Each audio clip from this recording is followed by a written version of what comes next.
বন্ধুরা, আরও একটি নতুন ভিডিওতে সবাইকে স্বাগত জানাই। আজকে আমরা এই ভিডিওতে 2021 সালের আরআরবি এনটিপিসি পরীক্ষায় আসা আরও একটি শিফটের জিকে প্রশ্ন এবং উত্তর নিয়ে আলোচনা করতে চলেছি।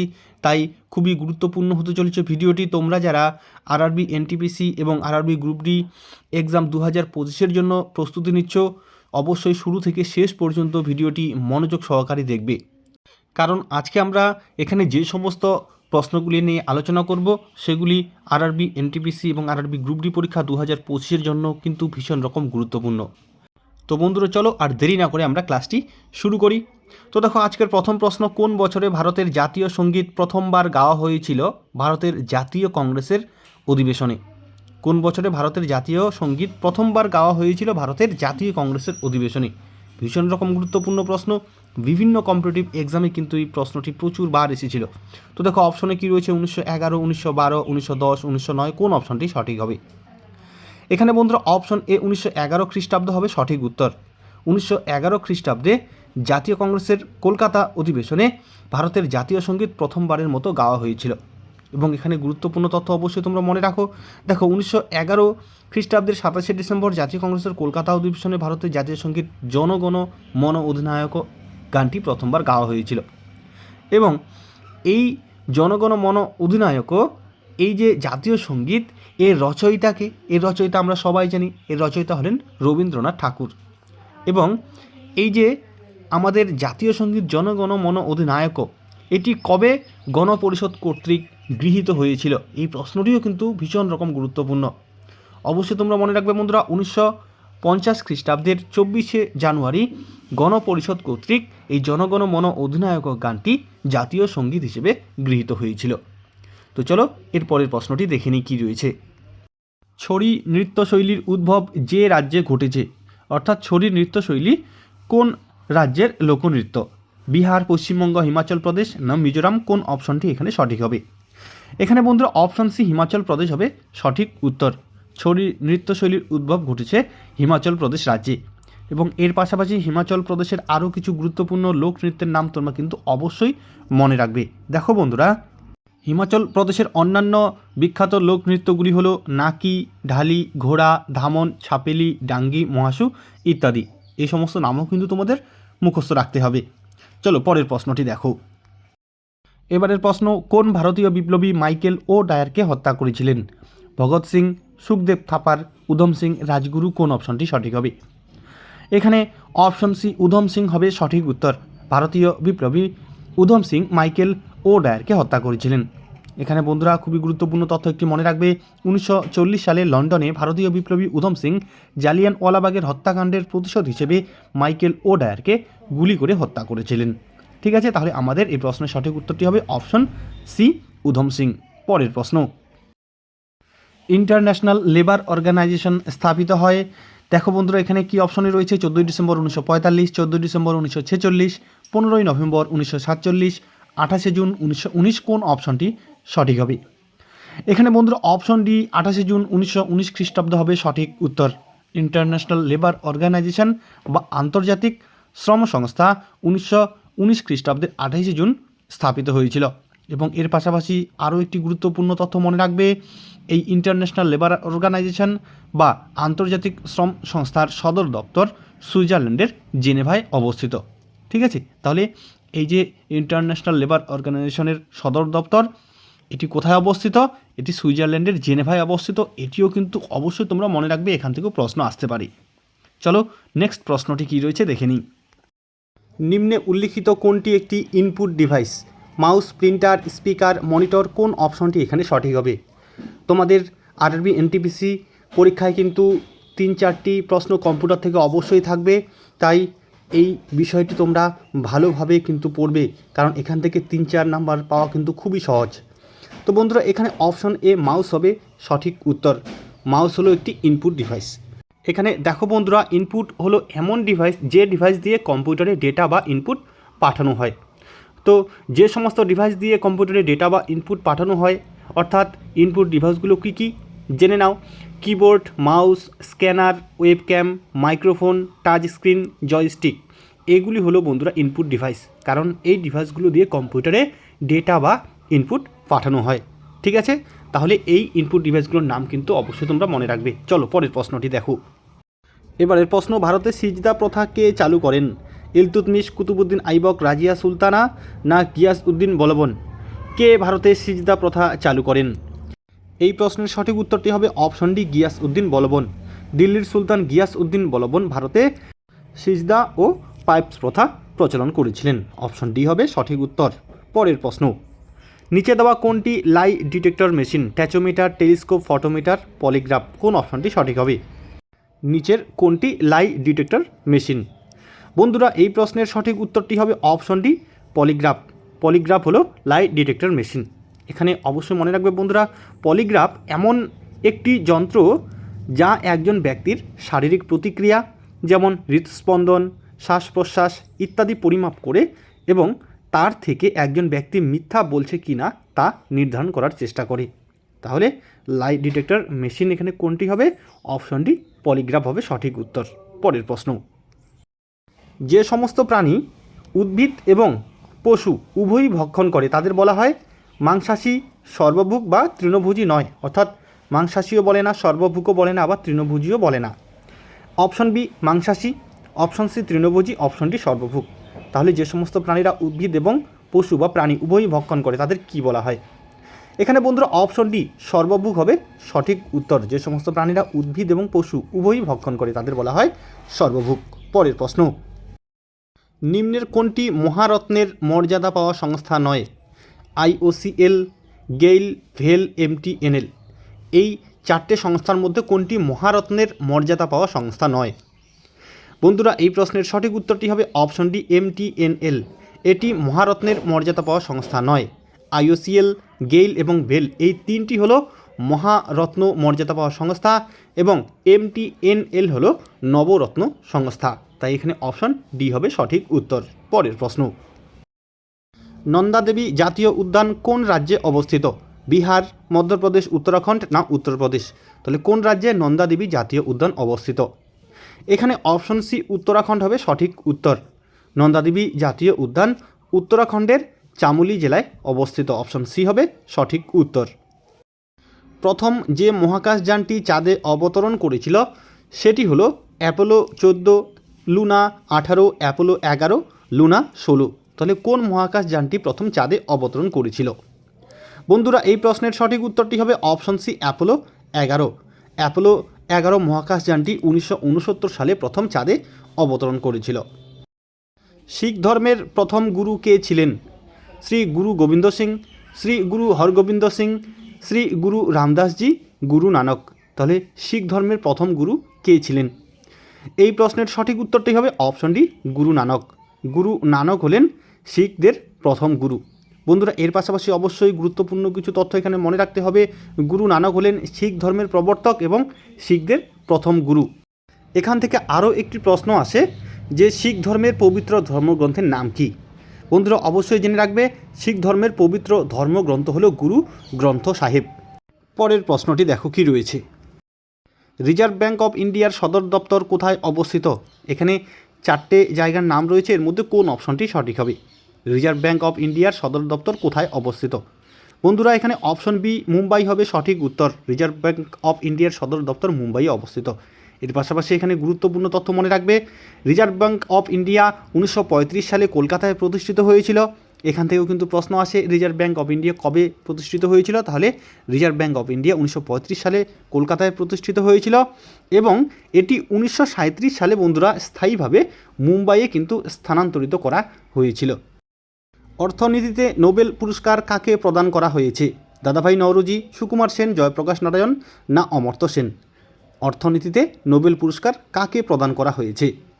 এই প্রশ্নের সঠিক উত্তরটি হবে অপশন ডি অমর্ত্য সেন। অমর্ত্য সেন 1998 সালে অর্থনীতিতে নোবেল পুরস্কার পান। অপশন সি হবে এখানে সঠিক উত্তর। পরের প্রশ্নটি দেখো, সাহারা মরুভূমি কোথায় অবস্থিত? দক্ষিণ আফ্রিকা, উত্তর আফ্রিকা, ইরান না অস্ট্রেলিয়া? এখানে অপশন বি উত্তর আফ্রিকা হবে সঠিক উত্তর। সাহারা মরুভূমি উত্তর আফ্রিকায় অবস্থিত এবং এখানে আরও মনে রাখতে হবে এই সাহারা মরুভূমি হলো পৃথিবীর বৃহত্তম উষ্ণ মরুভূমি। তাহলে যদি প্রশ্ন আসে পৃথিবীর বৃহত্তম উষ্ণ মরুভূমি নাম কি, তাহলে অবশ্যই কিন্তু হবে উত্তর আফ্রিকার সাহারা মরুভূমি। পরের প্রশ্ন, একটি কম্পিউটারের প্রাইমারি মেমোরি কি? অর্থাৎ এখানে কোনটি কম্পিউটারের primary memory? RAM, DVD, USB না সিডি? কোন অপশনটি সঠিক হবে? এখানে বন্ধুরা অপশন এ র্যাম হবে সঠিক উত্তর। কম্পিউটারের প্রাইমারি মেমোরি হলো র্যাম। এবং এর সাথে এখানে অবশ্যই মনে রাখবে র্যামের পুরো নাম, এটিও কিন্তু পরীক্ষায় জানতে চাওয়া হয় যে র্যামের পুরো নাম কি। অবশ্যই মনে রাখবে র্যামের পুরো নাম হলো র্যান্ডম অ্যাক্সেস মেমোরি। কোন রাজ্যে পুরাতাত্ত্বিক স্থান সুরকোটাডা অবস্থিত? কোন রাজ্যে পুরাতাত্ত্বিক স্থান সুরকোটাডা অবস্থিত? পাঞ্জাব, গুজরাট, রাজস্থান না বিহার? বন্ধুরা এখানে অপশন বি গুজরাট হবে সঠিক উত্তর। ভারতের গুজরাট রাজ্যে পুরাতাত্ত্বিক স্থান সুরকোটাডা অবস্থিত। পরের প্রশ্নটি দেখো, আধুনিক উদ্ভিদবিদ্যার জনক হলেন Edward Jenner, J Mendel, Carl Linnaeus, Louis Pasteur? কোন অপশনটি সঠিক হবে? আধুনিক উদ্ভিদবিদ্যার জনক কাকে বলা হয়? বন্ধুরা এখানে অপশন সি কার্ল লিনায়েস বা ক্যারোলাস লিনিয়াস, এই নামটি কিন্তু দুইভাবেই থাকতে পারে। তাহলে কার্ল লিনায়েস বা ক্যারোলাস লিনিয়াস হলেন আধুনিক উদ্ভিদবিদ্যার জনক। ঠিক আছে, চলো পরের প্রশ্নটি দেখে নিই। কোন বছরে চৌরি চৌরার ঘটনা ঘটেছিল? 1922, 1913, 1919 না 1917? কোন অপশনটি এখানে সঠিক হবে? এই প্রশ্নের সঠিক উত্তরটি হবে অপশন এ 1922 খ্রিস্টাব্দে।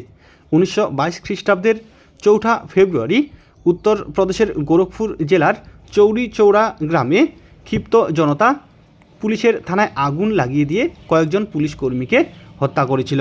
এবং এই ঘটনাই কিন্তু চৌরি চৌরার ঘটনা নামে পরিচিত।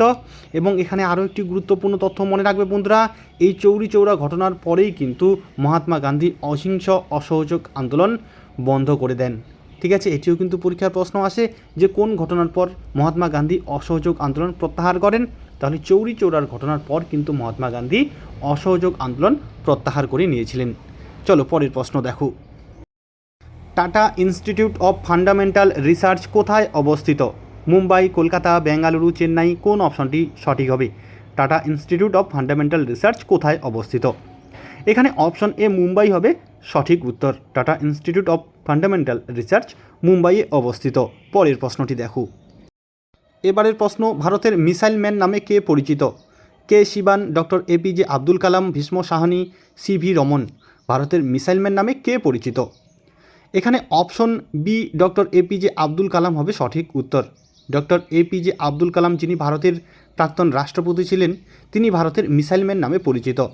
ক্ষেপণাস্ত্র প্রযুক্তিতে অসামান্য অবদানের জন্য ডক্টর এপিজে আব্দুল কালাম ভারতের মিসাইল ম্যান নামে পরিচিত। তাহলে অপশন বি হবে এখানে সঠিক উত্তর। পরের প্রশ্ন দেখো, প্রোটোপ্লাজম শব্দটি প্রথম কে ব্যবহার করেছিলেন? J E Purkinje, Robert Hooke, J Mendel, Charles Darwin? এদের মধ্যে প্রোটোপ্লাজম শব্দটি প্রথম কে ব্যবহার করেছিলেন?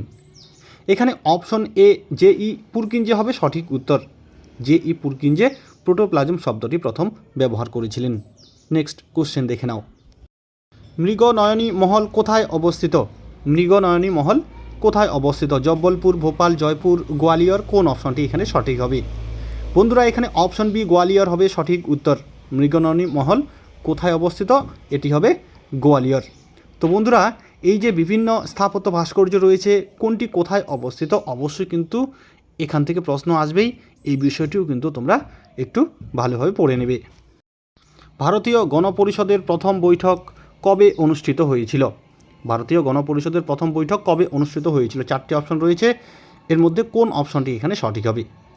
বন্ধুরা এখানে অপশন এ 9ই ডিসেম্বর 1946 হবে সঠিক উত্তর। 9 ডিসেম্বর 1946 খ্রিস্টাব্দে ভারতীয় গণপরিষদের প্রথম বৈঠকটি অনুষ্ঠিত হয়েছিল। নেক্সট কোশ্চেন, গুরুত্বপূর্ণ একটি প্রশ্ন দেখো, কতগুলি দেশ সার্কের সদস্য? 4, 5, 7, 8? কোন অপশনটি সঠিক হবে? কতগুলি দেশ সার্কের সদস্য? এখানে অপশন ডি 8 হবে সঠিক উত্তর। মোট 8টি দেশ সার্কের অন্তর্ভুক্ত। এইগুলি হলো দেখো বন্ধুরা, আফগানিস্তান, বাংলাদেশ, ভুটান, ভারত, মালদ্বীপ, নেপাল, পাকিস্তান এবং শ্রীলঙ্কা। এই 8টি দেশ হলো সার্কের সদস্য। এবং এর পাশাপাশি অবশ্যই তোমরা মনে রাখবে এই সার্ক গঠিত হয়েছিল কবে? এই সার্ক গঠিত হয়েছিল 1985 খ্রিস্টাব্দে। এটিও কিন্তু পরীক্ষায় জানতে চাওয়া হয় যে সার্ক কবে প্রতিষ্ঠিত হয়েছিল। তাহলে 1985 খ্রিস্টাব্দে সার্ক কিন্তু গঠিত হয়েছিল। এবং এর সদর দপ্তর কোথায় অবস্থিত? ভীষণ রকম গুরুত্বপূর্ণ প্রশ্ন। বন্ধুরা অবশ্যই মনে রাখবে এই সার্কের সদর দপ্তর নেপালের কাঠমান্ডুতে অবস্থিত। এবং সার্কের পুরো নাম কি? সার্কের পুরো নাম কি? এই প্রশ্নটিও কিন্তু বিভিন্ন কম্পিটিটিভ এক্সামে অনেকবার এসেছিল, তাই তোমাদের জন্য ভীষণ রকম গুরুত্বপূর্ণ। অবশ্যই মনে রাখবে সার্কের পুরো নাম হলো South Asian Association for Regional Cooperation. সার্কের পুরো নাম হলো South Asian Association for Regional Cooperation. চলো পরের প্রশ্নটি দেখে নিই কী রয়েছে। এবারের প্রশ্ন, ইন্দিরা গান্ধী আন্তর্জাতিক বিমানবন্দর কোথায় অবস্থিত? দিল্লি, চণ্ডীগড়, চেন্নাই না মুম্বাই? বন্ধুরা এখানে অপশন এ দিল্লি হবে সঠিক উত্তর। ইন্দিরা গান্ধী আন্তর্জাতিক বিমানবন্দর দিল্লিতে অবস্থিত। অপশন এ হবে সঠিক উত্তর। পরের প্রশ্ন, কপি করা টেক্সট পেস্ট করার শর্টকাট পদ্ধতি কোনটি? এটি কম্পিউটার বিষয়ক প্রশ্ন। কপি করা টেক্সট পেস্ট করার শর্টকাট পদ্ধতি কোনটি? দেখো CTRL অর্থাৎ control plus C, control plus X, control plus V, control plus P. তাহলে কোন অপশনটি সঠিক হবে? কপি করা টেক্সট পেস্ট করার শর্টকাট পদ্ধতি কোনটি? এখানে বন্ধুরা option C control plus V হবে সঠিক উত্তর। কোনো টেক্সট কপি করার পর সেটি পেস্ট করার শর্টকাট পদ্ধতি হলো কন্ট্রোল প্লাস ভি।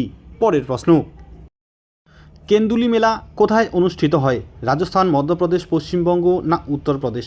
কোথায় কেন্দুলি মেলা অনুষ্ঠিত হয়? এখানে বন্ধুরা অপশন সি পশ্চিমবঙ্গ হবে সঠিক উত্তর। পশ্চিমবঙ্গের বীরভূম জেলায় কেন্দুলি মেলা অনুষ্ঠিত হয়।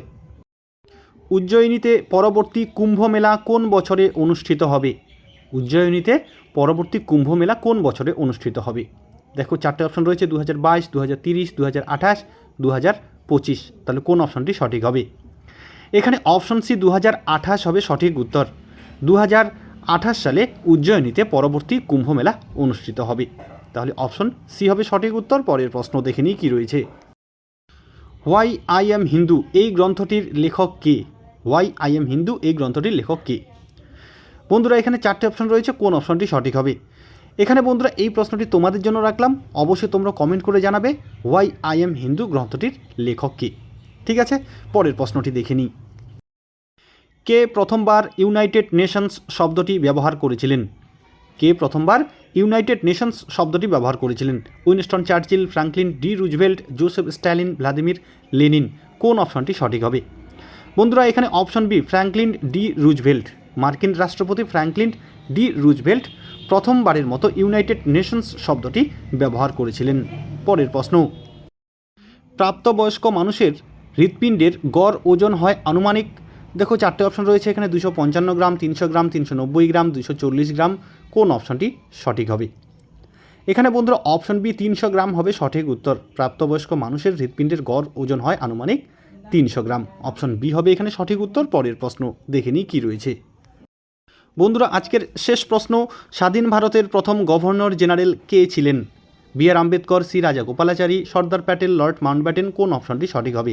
স্বাধীন ভারতের প্রথম গভর্নর জেনারেল কে ছিলেন? এখানে অপশন ডি লর্ড মাউন্টব্যাটেন হবে সঠিক উত্তর। স্বাধীন ভারতের প্রথম গভর্নর জেনারেল ছিলেন লর্ড মাউন্টব্যাটেন। তাহলে বন্ধুরা আজকে আমরা এই ভিডিওতে আরআরবি এনটিপিসি 2021 সালের একটি শিফটের সমস্ত জিকে প্রশ্ন এবং উত্তরগুলি নিয়ে আলোচনা করলাম। আশা করি ভিডিওটি তোমাদের উপকারে আসবে। যদি ভালো লাগে অবশ্যই লাইক, কমেন্ট ও শেয়ার করবে। আজকে এই পর্যন্তই, ধন্যবাদ।